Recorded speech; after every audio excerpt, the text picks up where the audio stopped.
Buen día para todos y para todas. En esta oportunidad vamos a hacer una lectura comentada acerca del poema de Parménides. Mi nombre es Andrés Acosta y voy a estar en compañía de mi compañero Miguel Daza. Vamos a seguir un poco el formato del video de lectura comentada del poema de Parménides de la profesora Diana Acevedo del canal de Epísteme. Em, Las traducciones que vamos a estar utilizando son tres. La principal va a ser esta de Alfonso Gómez Lobo.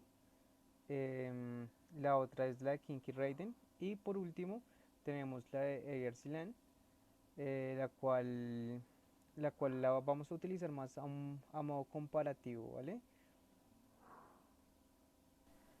Entonces, em, bueno, lo primero que queremos hacer es dar como una pequeña introducción, debido a que vamos a comenzar a leer desde B1, pero desde el párrafo 28, ¿vale?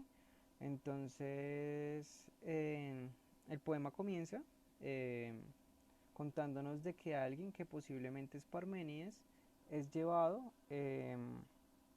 a- por unas yeguas, las cuales van, diríamos que eh, siguiendo el rastro de las diosas del sol o las Eliades, y estas doncellas van a ayudar a que él llegue a la morada de una diosa, la cual va a revelarle unos caminos de investigación.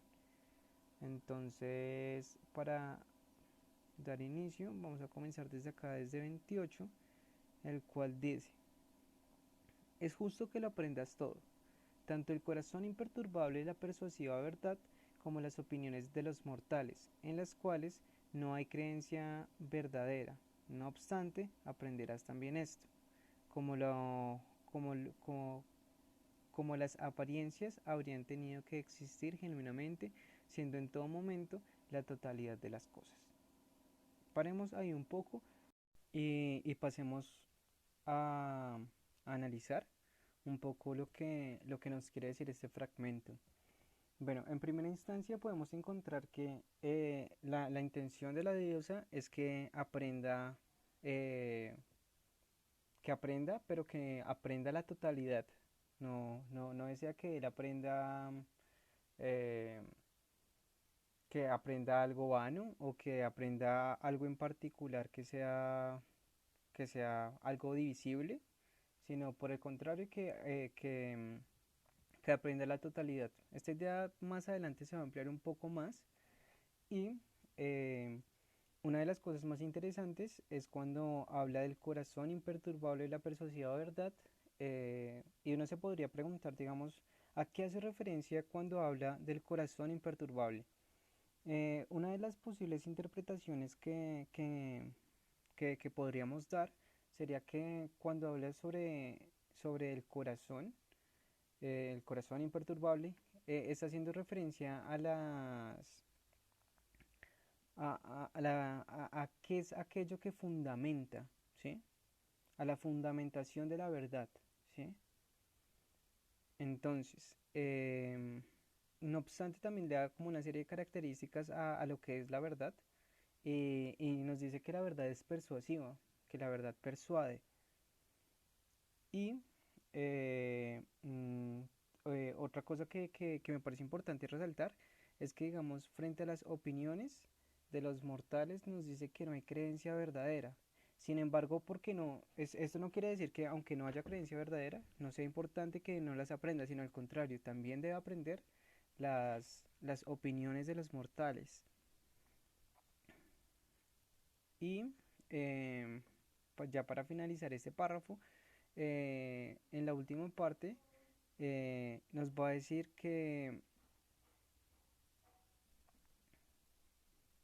la totalidad, que la totalidad de las cosas está en las apariencias, ¿cierto? Pero digamos, las apariencias tienen acá algo muy interesante, y es que incluso podríamos pensar que esta es otra característica de la verdad, en cuanto que acá lo que nos está diciendo es que las apariencias son todas las cosas y aparte de eso, que siempre han existido, ¿no? Que son eternas y han sido siempre eternas. Continuamos con el párrafo número 2. Dice así. Bueno, voy a leer 2 y 3 para, para, para que nos rinda un poquito más. Y bueno, dice así. Pues bien, yo te diré, tú preserva el relato, después de escucharlo. ¿Cuáles son las únicas vías de investigación que son pensables? Ojo con eso, que son pensables. Una que es y que no es posible que no sea, y, es la senda de la persuasión, pues acompaña la verdad. La otra, que no es y que es necesario que no sea. Esta, te lo enseño, es un sendero que nada informa. Pues no podrías conocer lo que, por cierto, no es, porque no es factible, ni podrías mostrarlo. Y acá comienza B3 que dice, pues lo mismo es para pensar y para hacer. Bueno, frente, frente a este párrafo encontramos cosas muy interesantes. Lo primero es que eh, acá le dice que le va a mostrar dos vías de investigación que son pensables. Acá uno podría cuestionarse si, digamos, también las opiniones de los mortales serían una tercera vía, o si por el contrario sería la combinación de las dos. Entonces, la primera vía nos dice que, la primera vía de investigación nos dice que es y que no es posible que no sea. En este punto, digamos, es muy importante resaltar que el autor, que el personaje principal, nos muestra una coherencia lógica impresionante. Y pues que digamos, este camino sería el camino de la verdad, debido a que no podríamos decir que la verdad es y no es. No, o sea, la verdad es algo que debe ser absoluto, ¿sí? En este sentido, digamos, no habría verdades a medias, no habría verdades que hoy son y mañana ya no, sino que la verdad es constante, es continua, es, es en todo momento. Y por otra parte tenemos la segunda vía de investigación, que no es y que es necesario que no sea, ¿cierto? Bueno, una de las primeras cosas que va a venir a informar la diosa, a decir la diosa, perdón, es que este es un sendero, es un camino que nadie informa. No obstante que es un camino que no es factible. Y por otra parte encontramos que en B3 nos dice que pues lo mismo es para pensar y para hacer. Eh, Acá podríamos encontrar una contradicción eh, en la segunda vía de investigación. Y la cuestión es que, que recordemos que lo que le va a enseñar la diosa son, son, son las vías de investigación que son pensables.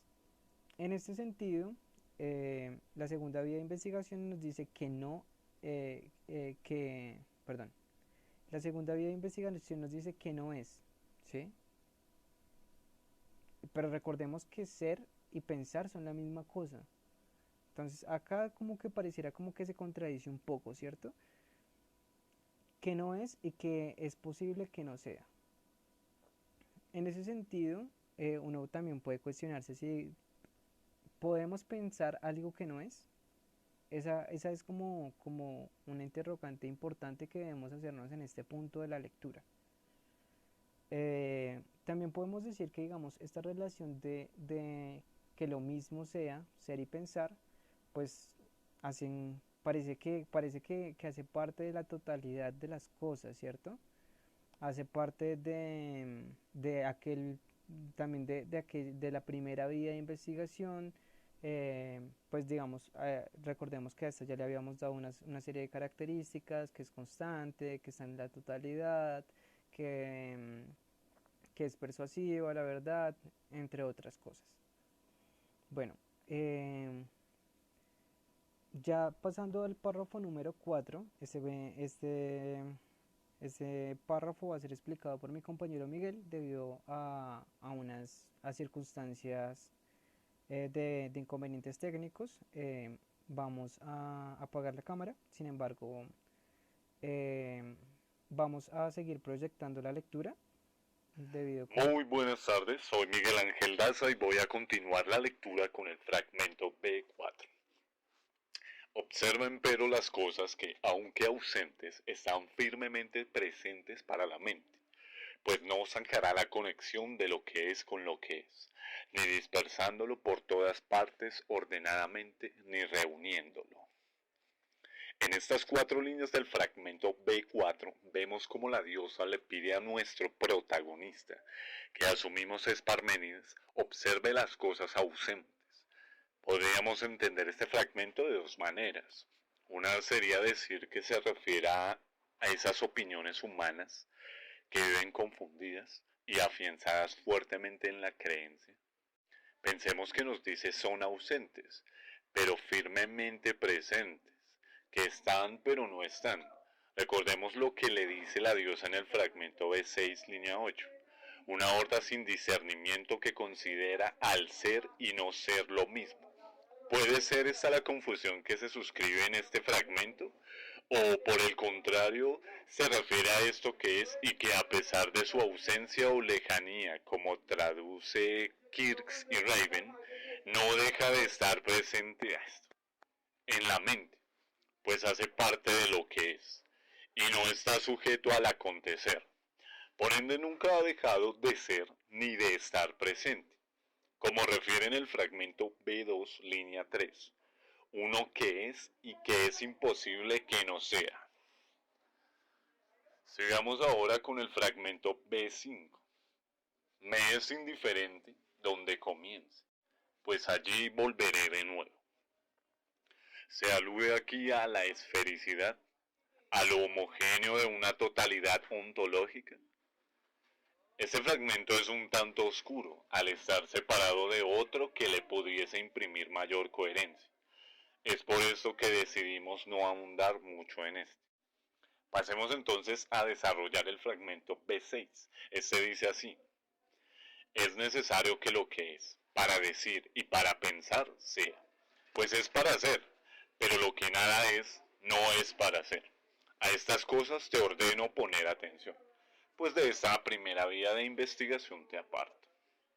En estas 3 primeras líneas se advierte que lo pensado y dicho debe ser dicho de algo que sea. Así se daría un pensamiento verdadero. Podría entenderse este ser como algo real, o de nuevo se expresa una realidad ontológica. Además, cabe añadir que según la interpretación puede señalarse una contradicción, puesto que en la línea 2 la diosa dice: a estas cosas te ordeno poner atención, y paso seguido en la tercera le dice: de esta vía de investigación te aparto. Esta contradicción también es postulada por Eggers y Land, que traducen: se debe decir y pensar qué es, pues es posible ser, mientras a la nada no le es posible ser. Esto te ordeno que muestres. En efecto, de este primer camino de investigación te aparto. Eggers y Land sugieren que la raíz de este problema es que los fragmentos 6 y 7 presentan una mezcla de versos recogidos de fuentes diversas. El resultado es en parte una superposición, en parte una incoherencia de sentido en el fragmento 6. Y es tal vez por ello que presenta tanta complejidad la interpretación de algunos fragmentos, en especial de este. Continúa diciendo en este fragmento: y luego también de aquella por la cual los mortales que nada saben yerran, bicéfalos, porque la inhabilidad en sus pechos dirige su mente errante. Son arrastrados, sordos, ciegos a la vez, estupefactos, una horda sin discernimiento, que considera al ser y no ser lo mismo, y no lo mismo. La senda de ellos es revertiente. Aquí la diosa realiza una advertencia sobre esta otra vía y desarrolla el por qué trata de apartarlo de esta, pues los mortales están inhabilitados por sus pechos, haciendo referencia tal vez al corazón, a los sentimientos, que no son buena guía para la mente, la razón. Esto imposibilita las capacidades de discernimiento y es lo que nos mantiene atrapados en una especie de limbo, donde las cosas son y no son. Por eso percibimos nacimientos, transformaciones y degradaciones, pasos regresivos, contradictorios. Y eso nos permite formular dos preguntas. ¿Todo nuestro mundo es entonces una errónea visión de lo que realmente es? Recordemos lo dicho en el fragmento B1, línea 27.